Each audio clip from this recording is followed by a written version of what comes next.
I was never the kind of man who dreamed of riches, vacations, or early retirement. My dream was simple: to see my son live a life better than mine. I grew up poor, too poor to imagine college, too poor to waste time on anything other than survival. By the time I was 12, I was already helping my father with odd jobs, carrying heavy crates in warehouses and cleaning out the garages of men who looked down on us. When my own son was born, I swore he would never feel that same weight pressing down on his shoulders. He would have choices. He would have freedom. And if that meant I had to break myself in the process, then so be it. The early years weren't easy. I worked at the factory on the east side of town, pulling double shifts whenever they offered them. I remember nights when my stomach growled so loudly that even over the clanking of the machines I could hear it, but I would ignore it, knowing that the lunch I packed could be better used in my boy's lunchbox the next day. My coworkers used to tease me, saying, "Man, you're working yourself into the ground." But I'd just smile and shake my head. They didn't understand. Every extra dollar was another pair of shoes, another textbook, another chance for my son to stand on a stage and not in a factory line. I used to come home past midnight, clothes reeking of grease and sweat, my body aching so badly I could barely lift my arms. But no matter how late it was, if my boy was still awake struggling with his homework, I would sit down beside him. Sometimes my eyelids were so heavy I thought they'd shut on me mid-sentence, but I pushed through, guiding him through algebra or history essays with the patience I didn't have left for myself. He'd look at me with tired eyes, and I'd ruffle his hair and say, "Don't you worry about me, son. Just keep going. You're going to make it further than I ever did." There were sacrifices my son never knew about, and maybe he never needed to know, at least not back then. Times when I skipped meals entirely, pretending I wasn't hungry just so he could have seconds. Times when I patched up my work boots with duct tape because buying myself a new pair meant he'd have to go without a school trip or a sports uniform. My wife used to argue with me, saying, "You've got to take care of yourself too." But I would tell her, "He's the investment. He's where everything goes." And I meant it. My body, my time, my entire existence felt like currency I was willing to spend if it meant he could walk across that graduation stage debt-free, unburdened by the chains I wore every day. When he was accepted into college, I thought my chest might burst from pride. I had driven myself half-mad with worry about how we'd afford it. But somehow, through years of overtime, skipped meals, and an unspoken agreement between my wife and me to live with less, we managed to pull it off. I still remember dropping him off on that first day, watching him walk across the campus lawn, head held high, backpack slung over his shoulder. I sat in the car a long time before driving away, my hands gripping the wheel, tears burning in my eyes. I told myself, this is it. This is the return on every sacrifice. He's going to have a life I never could. College wasn't the end of my giving, though. When he needed a car to get to his internship, I sold my old pickup and rode the bus for a year. When his apartment deposit drained him, I pulled money from the little savings I had tucked away for retirement. I told him it was nothing, that it was just what parents do, but deep down I knew what it really was. I was bleeding myself dry for him, and I was proud to do it. Proud to say, "That's my son," every time he accomplished something new. My sacrifices were invisible strings tied around his success, and I wore them like a badge of honor. Through it all, I never asked for much in return. A phone call here and there, maybe a thank you now and then, was enough for me. I never wanted him to feel indebted, never wanted him to think he owed me something tangible. What I wanted, what I thought was the bare minimum, was acknowledgement, recognition. To hear him say, "Dad, I know what you gave up for me. I see it, and I'm grateful." That would have been enough, more than enough. But as the years went on, I noticed the words never came, and I told myself not to take it to heart, that maybe he was too young to understand. Maybe one day, when he had his own family, it would click. Looking back now, I realize how naive I was to think that gratitude naturally blooms with age. I thought the truth of my sacrifices would reveal themselves like hidden ink when the right light hit them. Instead, what I found was that my sacrifices were invisible, not because they weren't real, but because he never bothered to look. Still, in those early days, I had faith. Faith that the man I raised would one day turn to me and say, "You carried me, and I don't take that for granted. That faith was the rope I held on to, the rope that kept me climbing even when my body screamed at me to stop. And so I kept going. I kept working, kept showing up, kept giving until there was almost nothing left to give. I was convinced the day of acknowledgement would come, the day when my son would look me in the eye and show me the kind of gratitude that makes all the years of pain and struggle feel worthwhile. What I didn't know then was that the day would never come.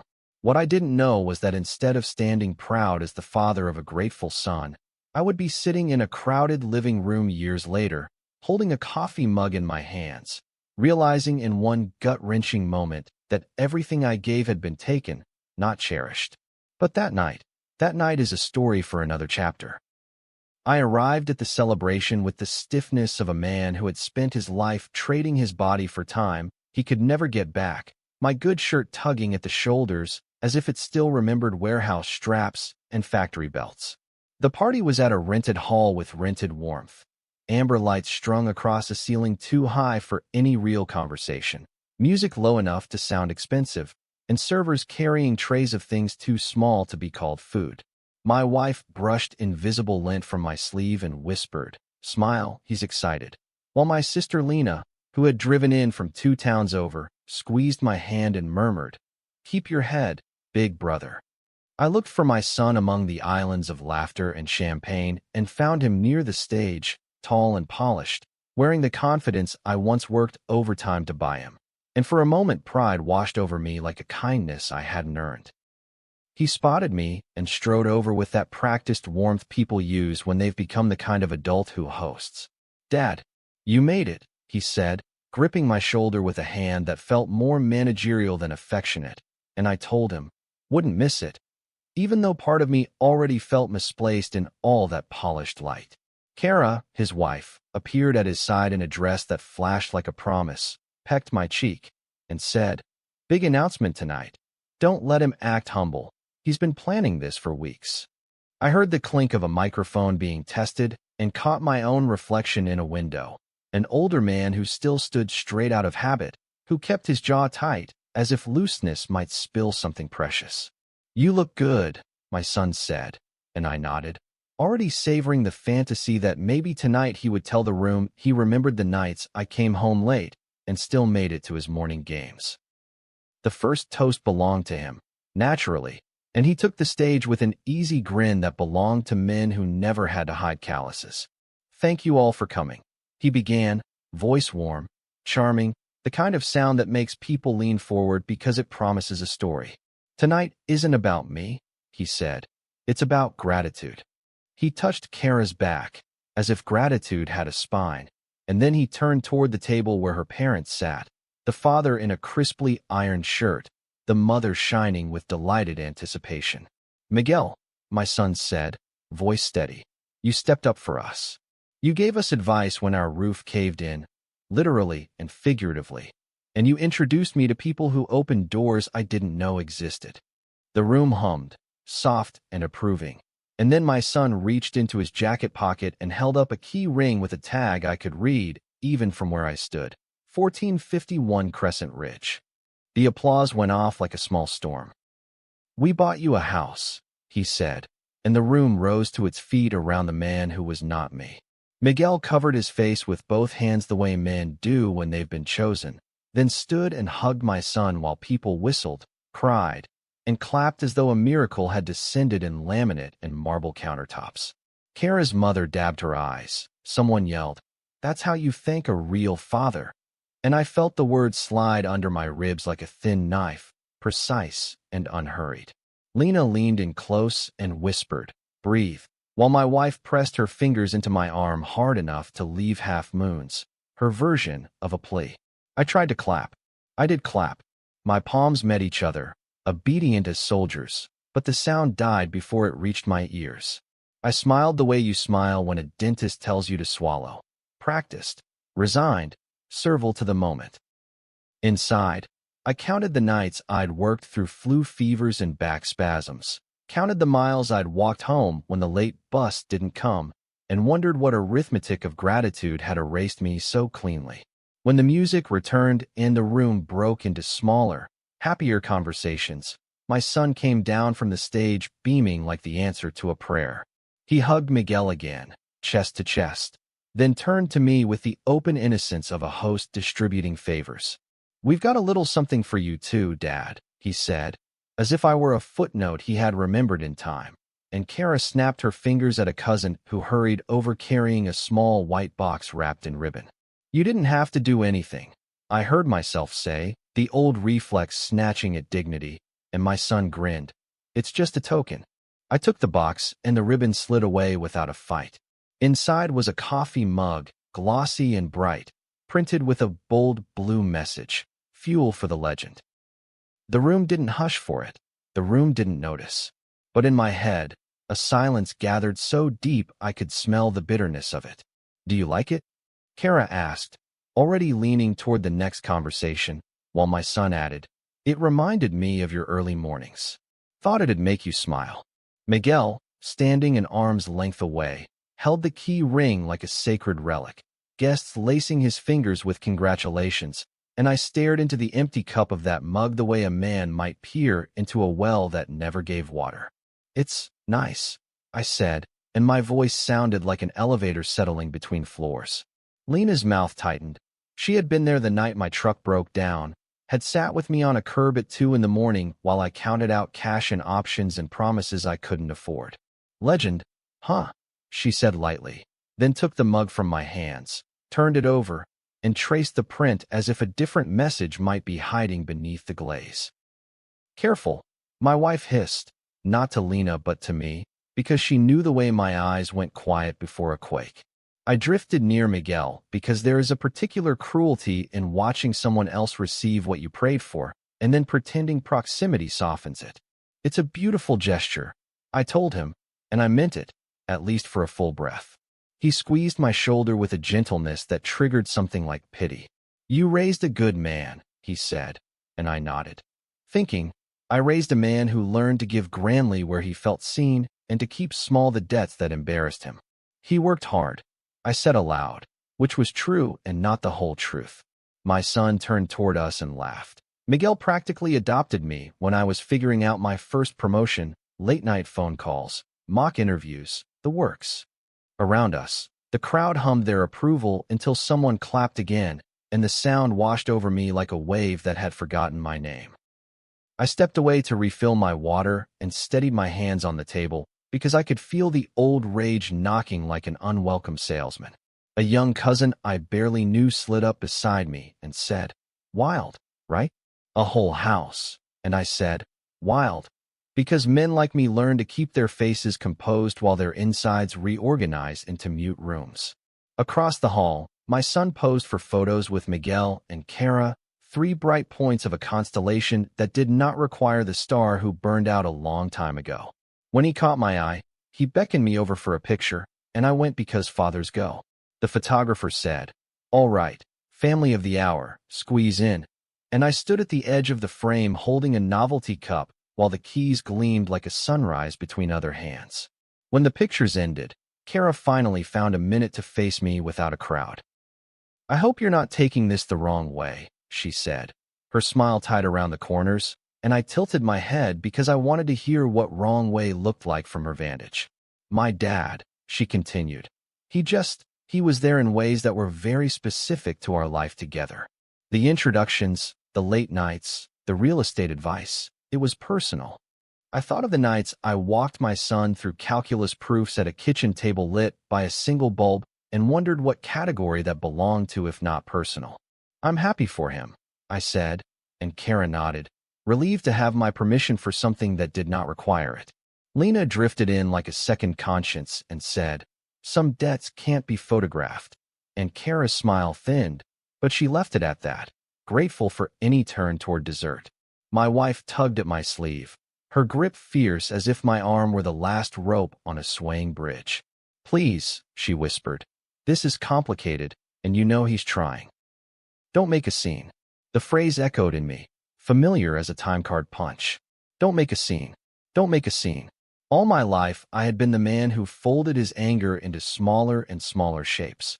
Origami you could slide into a pocket and forget until it cut you anyway. I looked down at the mug, its message loud enough to be a joke, and felt the floor tilt a degree. "I'm fine," I lied, and tasted metal. Lena shook her head, no admirer of swallowed pride, and said, "He could have given you words, if not the world." I swallowed again. I had eaten cheaper dinners than that sentence and felt them settle better.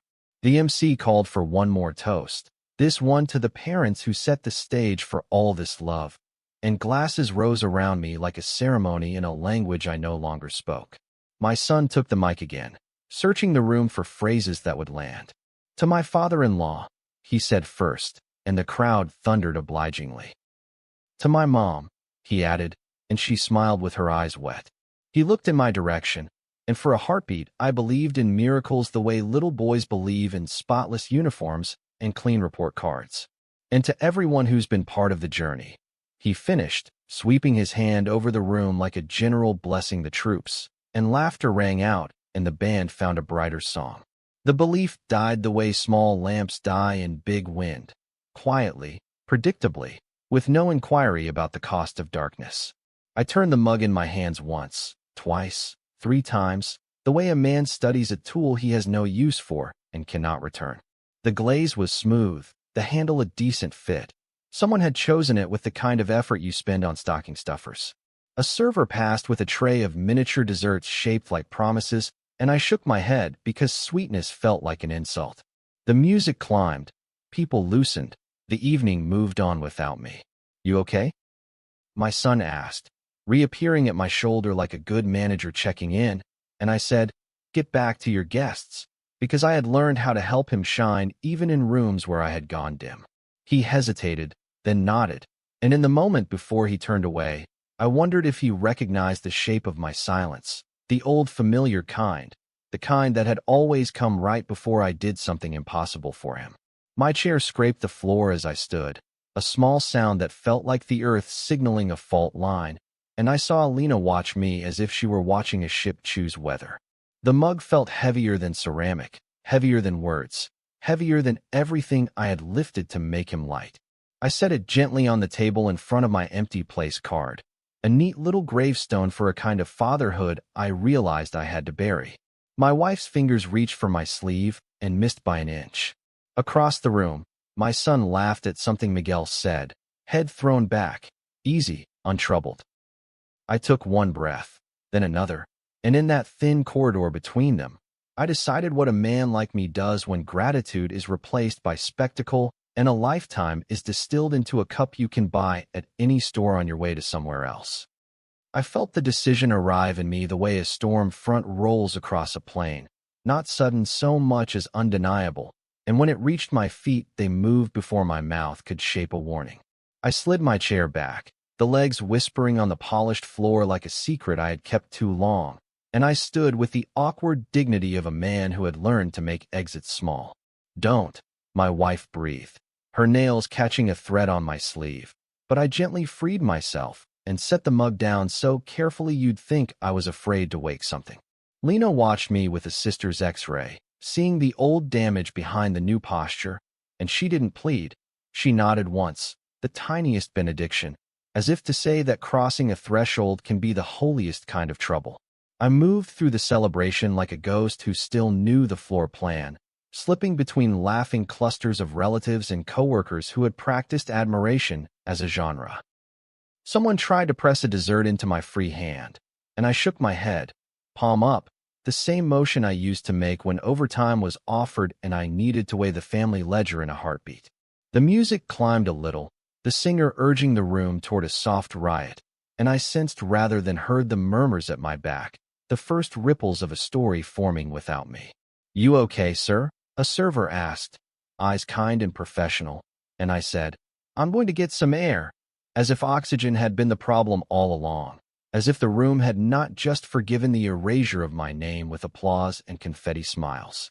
At the doorway, the MC brushed past me to take the stage again, and I saw my son at the far end of the hall, lit up by some joke Miguel had tell, head back, throat exposed in laughter like a man who believed the world had grown soft just to cradle him. I waited to see if he would notice the line of my back, the absence forming at his edge, the particular geometry of a father leaving. He didn't. I pressed the door open and stepped into the corridor where the lighting was cheaper and the air honest, and I felt the night press a cold hand to my face as if it were checking a fever. My phone buzzed in my pocket, a group text exploding with photos I had already been cropped out of, and I silenced it with a rough thumb, thinking how strange it was that silence could be both gift and punishment, depending on which side of the door you stood. The hallway smelled like lemon cleaner and worn carpet, that public venue nostalgia that made me think of school gymnasiums and union meetings, places where hope always sounded tinny through bad speakers. The restroom door swung and a teen cousin came out, blinking at me like he had caught a grown-up committing an offense without a clear name. "Uncle, you heading out?" he asked, voice low in a way that tried to be respectful and nervous at once. "Don't miss the cake," I told him, and his face broke into a grin of relief because I had given him the right kind of line to carry back into the party. As he left, the door side shut and I stood alone again, my pulse easing into a new rhythm that didn't belong to the band inside. I leaned against the cool wall, put my hands in my pockets the way I used to when counting tips, and took stock of the hurt like an accountant forced to use memory instead of ledgers. Lena emerged a minute later, her heels clicking a verdict, and she didn't waste time pretending she had come to the bathroom. "You sure?" she asked. The two words fitted tight with all the history she and I shared. The nights our father drank away the rent, and we divided bread into unfair halves. The day she bought me a tie for my first real job interview. The morning I called her from the ER when my back locked like a sealed door. "I'm sure," I said, and my voice surprised me with how steady it sounded, as if decision had stitched something back together that had been flapping loose in me for years. "He'll spin it," she warned, softer now. "You know he will.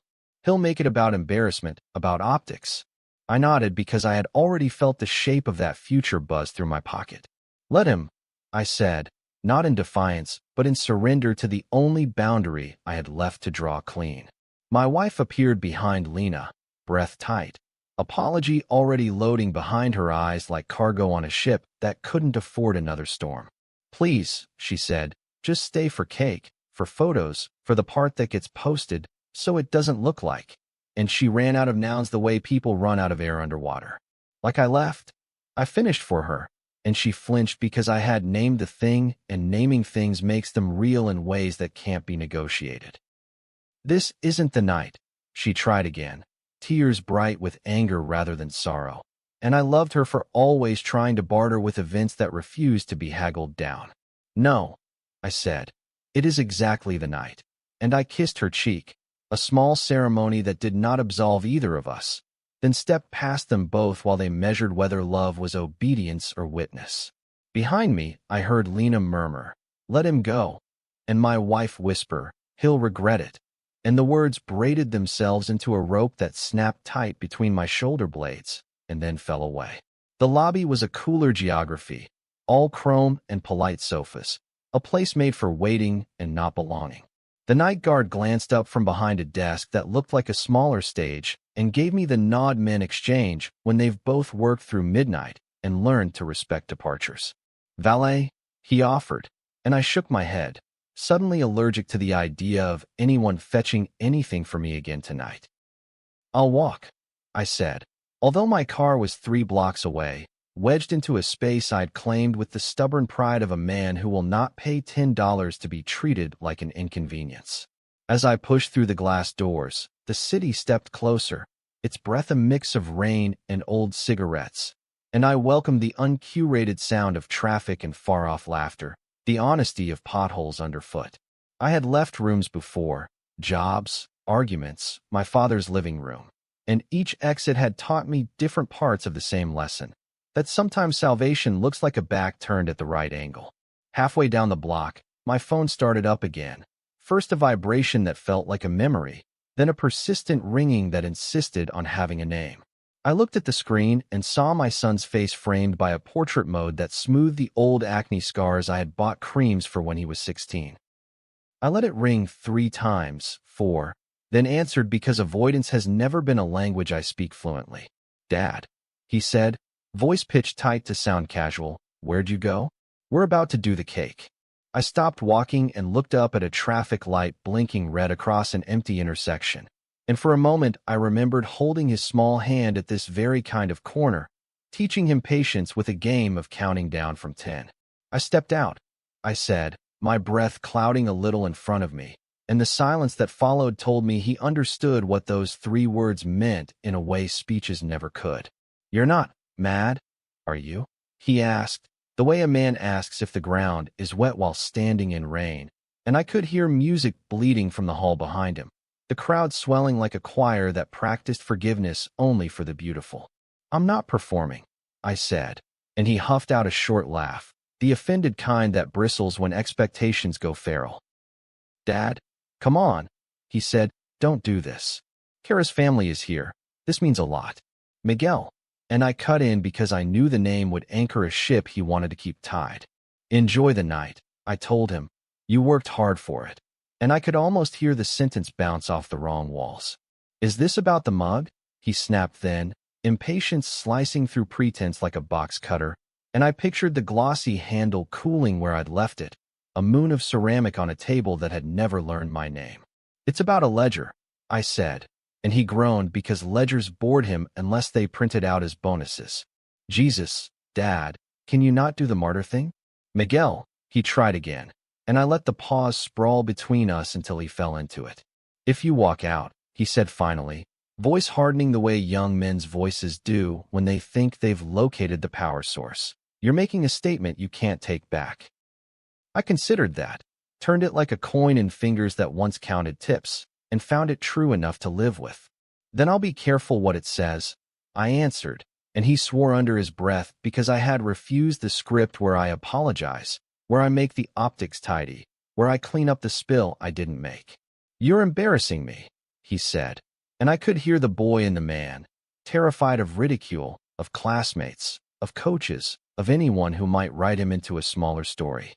"Then feel that," I told him, softer than I expected to sound. "Feel what it is when the person you rely on steps away, when the one who catches your falls decides to let gravity finish a sentence." He didn't answer, and I remembered that his silences always meant he was counting allies, not truths. "We're doing cake," he said at last, clipped, managerial, and the line went dead, and I stood on the sidewalk with that old familiar sensation of being hung up on by life. A bus bellowed past, spraying a mist that smelled like the city's tired breath, and I laughed once in that small way men laugh when something hurts but they know nobody is coming to bandage it. I put the phone back in my pocket because what else was I going to do? And I kept walking toward the dim-lit lot where my car waited like a loyal dog at a back door. At the corner, a florist's window kept its own hours, buckets of closed flowers drinking in the dark, and for reasons I couldn't diagnose I stopped and looked at them. There were lilies that reminded me of hospital corridors, roses tight as fists about to make a bad decision, carnations honest in their cheapness. I thought of picking something for my wife, an apology without confession, but I left the idea where I found it because tonight did not need a ribbon, it needed a line. A rideshare idled by the curb, and the driver leaned out to ask if I needed a lift, and I shook my head again, the night granting me the grace of choices without formality. "Suit yourself," he said, and the phrase rolled through me like a benediction reclaimed from decades of serving other people's comfort. By the time I reached the lot, my phone buzzed with a voicemail notification, and I opened it with the caution you reserve for packages with no return address. My son's voice unfurled, forced calm, each syllable edged to fit a narrative. "Dad," he said, "look, I'm sorry if you felt slighted, okay? That was not the intent. Miguel helped us in specific ways, and tonight was about acknowledging that. You can't make everything about your sacrifices." He laughed lightly there, a performance laugh, the sound of a man trying to keep the audience from shifting in their seats. "Please don't make this a thing. Come back inside. Let's take a photo. Let's just be normal for once. If you leave now, it's going to look, I don't know, ungrateful, petty." A beat, then softer, the boy peeking through. "I don't want to fight with you." The message ended with the clatter of a room returning to its script, a fork on porcelain, a cousin calling his name as if names could save us from anything. I stood there with the phone a warm square in my hand, and the car a cold shape waiting for instruction, and somewhere between them I felt a future divide like a cell, multiplying versions of what came next. I could go back in and smile for the camera, hold the mug like a punchline I'd learned to deliver without swallowing it whole, and by morning the story would be written as a misunderstanding resolved by sugar and sentiment. Or I could open the car door, sit down in the seat that knew my weight, and let this night stand as the first honest sentence in a chapter one had been drafting in the margins for years. I put my hand on the handle and heard my father's voice from some old December. A man chooses what pain teaches him. And for once I did not argue with the ghost. I got in, closed the door, and the click sounded like a period placed exactly where it belonged. I drove home with the kind of carefulness men practice when their hands won't stop shaking. Every red light an invitation to reconsider, and every green light a dare to keep going. The city looked different from behind the film of my anger. Storefronts seemed smug, pedestrians too certain of their destinations, the moon itself polished like someone else's trophy, and when I finally pulled into my spot, the engine ticked in complaint as though it had opinions of its own. Inside the house, I didn't turn on the lights. I let the living room hold me in a darkness that felt earned, set my keys on the table like a verdict, and sat on the edge of the couch with my coat still on. The phone buzzed again, a choir of buzzing by then. But I faced the wall and thought about how silence could be both a weapon and a wound, and tonight I was too tired to sort which end I was holding. My wife came in late, the door easing shut as if it wanted to help her sneak past the conversation waiting for her, and she set her heels down on the mat with a restraint that sounded like apology rehearsed as etiquette. "You left," she said, not accusing so much as astonished, and I answered, "Yes." Because the truth sometimes required nothing more than a single rung to climb. She stood in front of me with her purse still on, turning the strap around her wrist the way a nervous person twirls a ring, and added, "People were asking where you went. Kara's mother asked me if you were unwell." I laughed without humor. "I'm uncelebrated," I said, and she winced at the word the way people wince at a bright light. "It was a gesture," she insisted. "You know how optics work. You know how these things get planned, and you know he has to manage more than just you in a room like that. He has to manage the truth," I said, and my voice surprised us both with how steady it stayed. The night blistered into the kind of modern aftermath that makes memory feel like a slow technology. A cousin posted a video of the big reveal, the comments unfurling like confetti. "Such a good son-in-law. Real men step up. This is what gratitude looks like." And then a caption from Kara, just vague enough to be cruel. "Some people can't be happy for others, but love speaks louder." I watched relatives I had carried couches for and lent money to click little hearts beneath her sentence as if they were stamping a passport out of our shared history. The family group chat lit up next, variations on, "Where did you go?" and "Is everything okay?" And the more poisonous, "We can talk about hurt feelings tomorrow." Tonight was about the new house. I typed, "I didn't make a scene," then deleted it because the sentence sounded like an alibi, and I was finally done living like a suspect in my own life. In the morning, I took my stubborn body to the Union Hall for coffee, because some temples don't need stained glass to make a man feel seen, and Cal spotted me before I could pretend I was fine. Cal had worked with me 2 decades, a man built like a refrigerator with a theology of straight lines, and he pulled me into the quiet corner beneath the bulletin board where layoffs and potlucks share space. "What's the damage?" he asked, and I told him the condensed version. The house, the mug, the walkout. He shook his head slowly, the way a man inspects a beam for hairline fractures. "You taught him to accept big gifts," he said. "So now teach him to accept big consequences." I stared into my coffee like the answers might surface if I held still. "He says I embarrassed him," I admitted. "Good," Cal said without drama.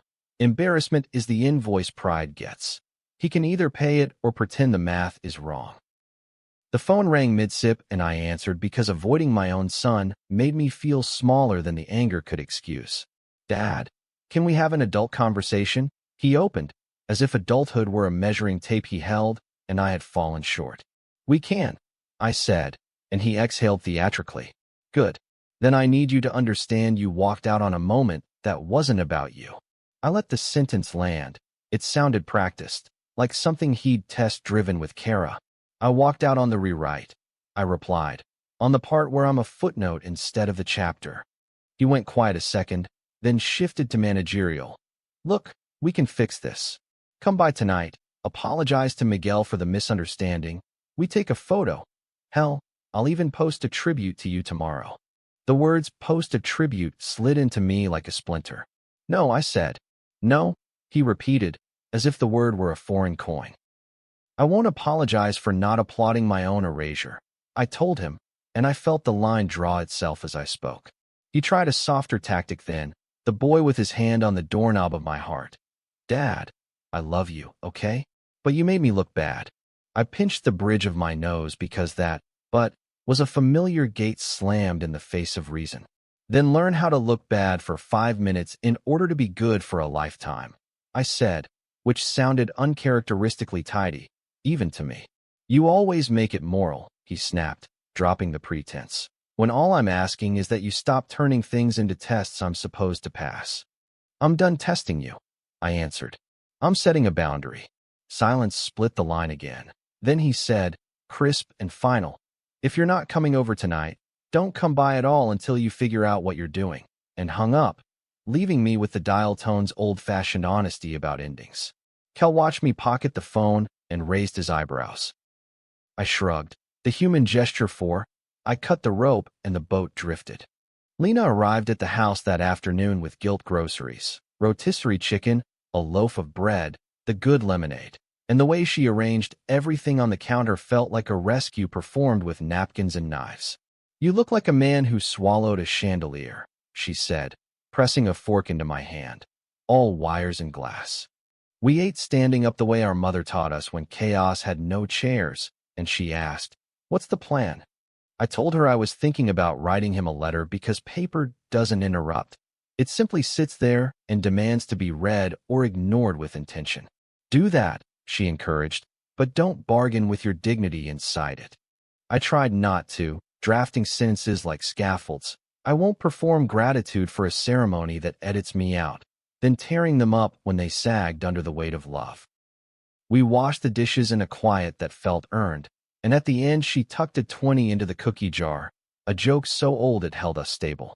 By evening the diplomacy corps had mobilized. Kara's mother called with a voice full of pearls and patience and suggested that men of your generation sometimes misunderstand tone, and perhaps I could clear things up with a quick post saying how moved I had been by the night. Perception is everything, she added, and I said, perception is a costume, not a skeleton, which made her go still before she pivoted to threat disguised as grace. It would be a shame to complicate the holidays. The word holidays landed where it always did, on the small altar where family performs its rituals and keeps its accounts. Then leave them uncomplicated, I said. After we hung up, I went to my lockbox and pulled out the folder where the old promises lived, insurance benefits,